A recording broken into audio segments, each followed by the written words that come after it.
nangyari pa nung inutusan ako ni baby mami na bumili sa mall. Biglang sumikip yung dibdib ko. As in, hindi ako makahinga. Parang may tumutusok na dumadaga na halo-halo na. Hello, mate?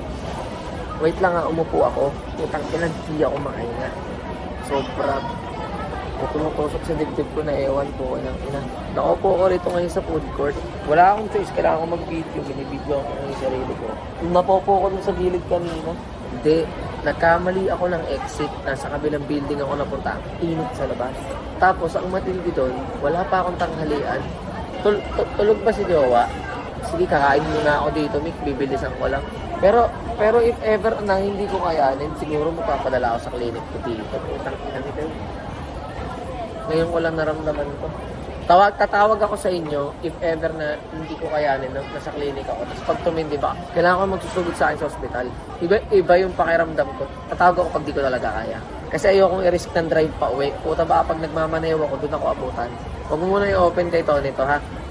Tapos biglang lamon ulit. Di ko na talaga maintindihan. Parang gusto ko nang maniwala dun sa sinasabi ng mga matatanda na pwedeng ako yung naglilihi sa amin ni Jowa. Eh, hindi naman ako yung buntis. Si Jowa, out of nowhere, bigla na lang yan sabi na, Owa, gusto ko ng dried mangoes. Yung lola ko kasi, dating mahilig doon. Ewan ko ba, sobrang napapressure ako sa mga tao, tanong, anong cravings mo? Anong cravings mo? Anong gusto mo? Wala talaga. Tapos, biglang, parang bigla ako naglaway. Biglang naisip ko lang. Your first lihi. Now? Yeah? Yes. Asan mo yung dried mangoes? Andiyan yung dried mangoes. Dried yun, dried. Dried? Ayun na! Ito pa ng dried mangoes. Pagkabot ko pa ito nalalasahan sa dila ko lang. Tsaka ganyan mo ka, Saya na kaibig gusto mo? Sarap ang asin. Same ka rin kay Tyronia, asim din yung hinahanap mo. Ang kanya na na. Hindi mo na nasingutin yung kilikili kay Tyronia, maasim naman yan. Ano, happy? Ano ni Happy?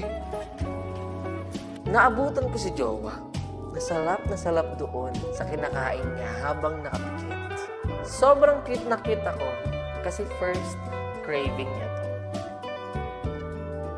Ang nagawa mo, wa? Gusto ko siyang tinakas ka sa inyo.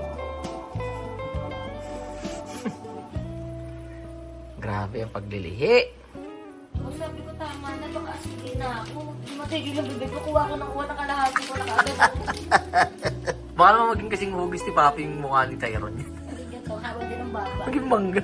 Uy, mahaba pa naman baba ko. Ano ramdam mo kay Tyronia? Lalaki, babae? Hindi ka masyari. Pero siyempre gusto ko lalaki. Kaya parang lalaki ito. Pero pa, pag sinlaki ko yan, yung pagkalabas niya, sinlaki ko ng baby ako. Wala, si Ratchat. Ang pagkalang kasi kay Tyro niya, wala akong kamot. Pag nagkakamot ka, kamutin ko. Ayoko nang ganun. Hindi yun makati na kamot. Yung mga ganun-ganun sa dyan. Wala akong kay Tyrone. Kaya ka may tukyapi ah. Bubugutin niya na ito. Magtatapitak na ako nang mag-ano na ako. Ba't magpapangatlong baby ba tayo? Pag babae pa rin yan, magpapangatlong baby tayo. Ba't hindi ko mabuntis? Sabi ko kasi kung pwede lang ako mabuntis Ay, eh. maman kong drive mango sa to, yung Cebu. Tamo, hindi na nagsabi. Hindi ba? Hindi na nagsabi ko na nga. Akin na. Baka asin din ako. Nawa, kalahati na to ah. Nung ako naman yung nag-try, hindi ko magets bakit gustong gusto niya yun. Hindi ako makapagtrabaho ng maayos. Ang init talaga dito. Hindi ako mapakali sa office kasi bagong-bago lahat. Pero, sira yung aircon. Diba? Parang, bago ka lang din yung aircon Bakit ka sira?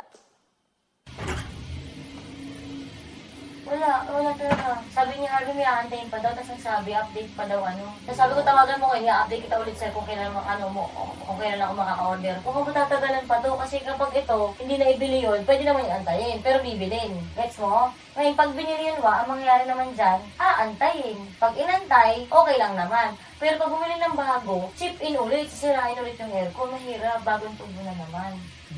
Hindi ako makapagtrabaho ng maayos. What do you want? Bilan mo ako ng yung nagagalaw na aircon. Mga 15,000 lang yun. Saan nakakabili nun? Sa mall. Tawagan mo si Harvey. So, pumunta ako ngayon. Bilan mo ako nun. Pwede maligo lang ako? Oo. Wala ko pa ligo, di wala kahapon. Kung ano naman yung gusto ni Jowa, lalo na ngayong buntis siya, susundin ko talaga. Ibibigay ko ng sagad. Buntis ako yung bata! Ala, yan na sumitipa! Palit lang ang damit. Why, ito rin suit ko kapon na nag-mall. Okay na, umalis ka na. O sige. Gabi na. Ang gusto naman niya ay California Mami. Tulad ng isa sa mga pinaglihian niya kay Tyrone niya. California Maki. Dati nung buntis sa Banderon niya, hindi ko ito nakakain. Ang gusto ko ito dati. Ngayon mo araw-araw. 2 beses ko lang ito nakain sa buong 9 months ko. Nagulat ako, nag-crave ako ulit nito.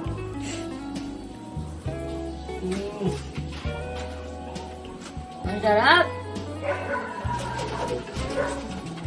Dami ka na nakain ngayong buong araw na. Pumunta ako para tumulong kay Tony. Kaso masungit siya eh. Dahil sabi ko, hindi two-way ang kortina. Taliwas sa sinabi ni Tony.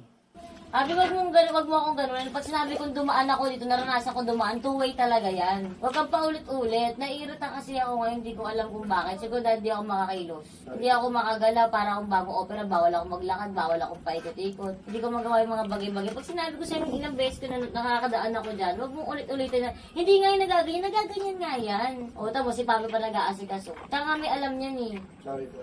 Naiirita ako kasi ang init-init na nga tapos ang kulit-kulit pa ni Harvey paulit-ulit. To the rescue na ako. Natatawa na lang talaga ako kasi ayan na, nagsisimula na si Oni sa mga irritable moments niya. So, pag naiirita lang ako na ano, naiirita lang ako.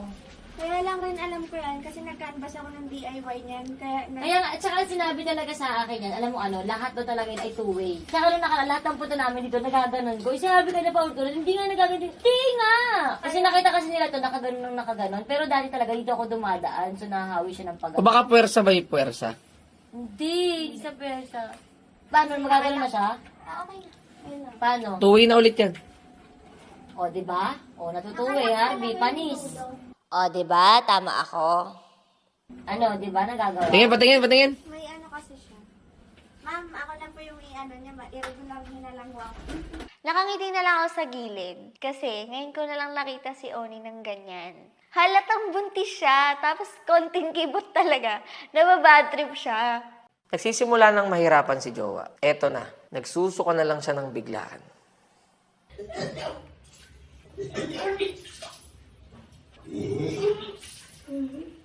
Grabe, suka ako. Para masusuka ko na si Tyrone. May kapal ako. Ano ka, usap ka ba? Ba't nakikiebra ka sa suka ko? Nakabiting ka lang. Sa'yo. Ay, kasi ako sa'yo. Nagsusuka ako. Diyos ko, bakit? Acid. Baka buntis ako. Kanina yung chocolate, kanina pa umaangat dito eh. Pinakain yung Belgian malalwa. Sumiga ka ulit. Ng aso. Hindi ka nag-aalala.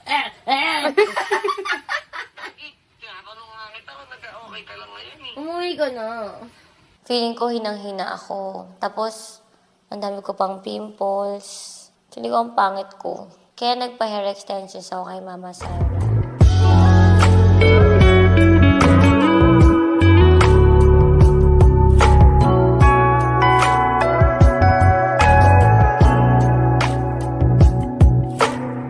Pagtapos nun, suka na naman siya ulit. Nagpo-poker face na lang ako, pero awang-awa na ako kay Jowa.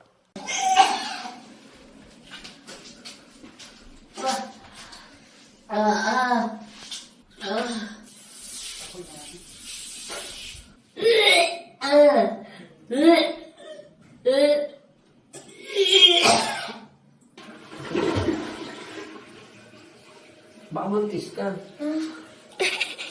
Hindi ko kasi sinuka lahat kanina, inag-type kita.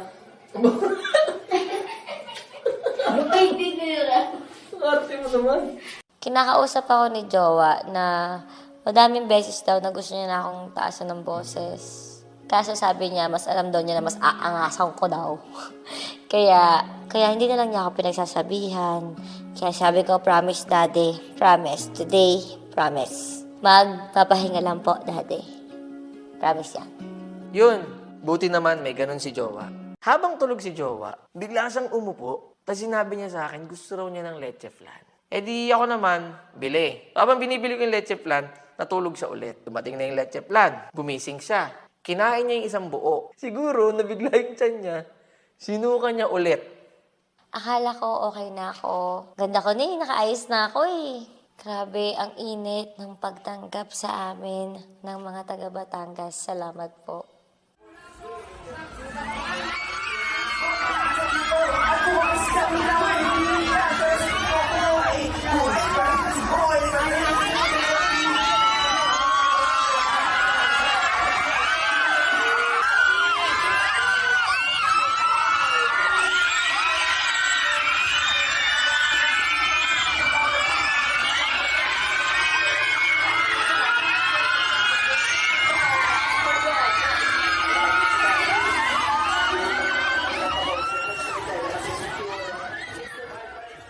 Kararating pa lang namin doon sa booth namin sa FAB, pero suka na ng suka si Tony.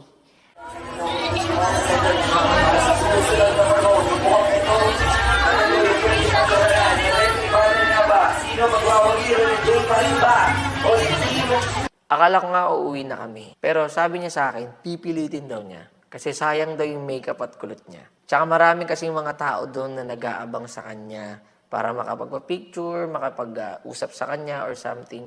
Yung mga bumili ng Fab product.